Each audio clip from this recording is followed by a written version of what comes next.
ആലോചിക്കണം. ലഹരിയുടെ അപകടത്തെ കുറിച്ച് ഒരു ഇസ്ലാമിക പണ്ഡിതൻ പറയേണ്ട, ഒരു പ്രവാചകൻ പറയേണ്ട, ലോകത്തെ എത്രയോ ഭൗതിക ശാസ്ത്രജ്ഞന്മാരും സയന്റിസ്റ്റുകളും അതിന്റെ അപകടത്തെ കുറിച്ച് പറഞ്ഞു തന്നതാണ്. AD 1800 ഒരു യുദ്ധം നടന്നിട്ടുണ്ട്, കറുപ്പ് യുദ്ധം എന്നാണ് അതിന് പേര് പറയാ. ഒപ്പിയം വാർ, നമ്മളെ ഹിസ്റ്ററിയൊക്കെ പഠിക്കുന്ന കുട്ടികൾക്ക് പരിചയമുള്ള ഒരു യുദ്ധമാണ്. ലോകത്ത് ബ്രിട്ടീഷ് ആധിപത്യം ലോകത്ത് വ്യാപകമായിരുന്ന ഒരു കാലമുണ്ടായിരുന്നു. ഇന്ത്യ അടക്കമുള്ള രാജ്യങ്ങളിൽ ബ്രിട്ടീഷ് അധിനിവേശം നടത്തിയിട്ടുള്ള ഒരു കാലം.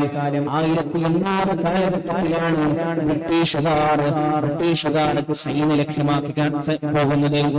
ചൈനയിലെത്തി ചൈനയിലെ യുവാക്കളെ പ്രലോഭിപ്പിക്കുന്നതിനും അവരെ സാമ്പത്തികമായി തകർക്കുന്നതിനും അവരെ ശാരീരികമായി അവശതയിലാക്കുന്നതിനും ബ്രിട്ടീഷുകാർ ചൈനയിൽ ഉപയോഗിച്ച തന്ത്രമാണ് കറുപ്പ് എന്ന് പറയുന്നത്.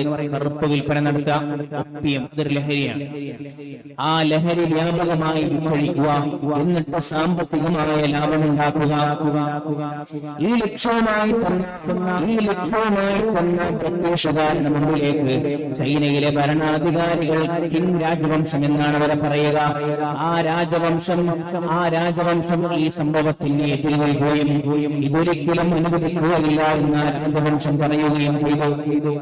മാത്രമല്ല, വർഷങ്ങൾക്ക് മുമ്പ് തന്നെ ചൈനയിലെ യുവാക്കളെ അവരെ സക്രിയമായി വളർത്തുന്നതിന് വേണ്ടി, അവർക്ക് സാമ്പത്തികമായിട്ടുള്ള വിഷയങ്ങളിൽ ഉയർച്ച വരുന്നതിന് വേണ്ടി, വിദ്യാഭ്യാസ വിപ്ലവങ്ങൾക്ക് നേതൃത്വം കൊടുക്കുന്നതിന് വേണ്ടി, അവരെ മാനസികമായി സജ്ജമാക്കുന്നതിന് വേണ്ടി പുകയില പോലും സാധാരണ നമ്മളൊക്കെയും ഉപയോഗിക്കാറുള്ള, നമ്മുടെ നാട്ടിലൊക്കെയും ഉപയോഗിക്കാറുള്ള സ്മോക്ക് ചെയ്യുന്ന സിഗരറ്റ് അടക്കമുള്ള പുകയില വസ്തുക്കൾ വരെ നിരോധിച്ച രാജ്യമാണ് ചൈന എന്ന് പറയുന്നത്.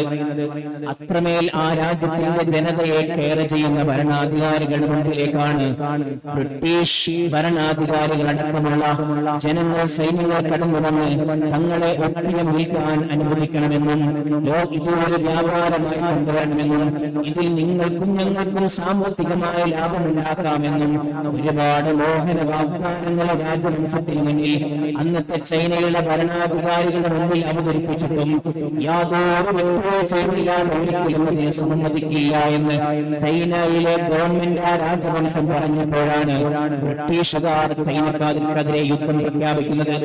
ആ യുദ്ധത്തിന്റെ പേരാണ് ഒപ്പിയം വാർ, കറുപ്പ് യുദ്ധം എന്ന് പറയുന്നത്.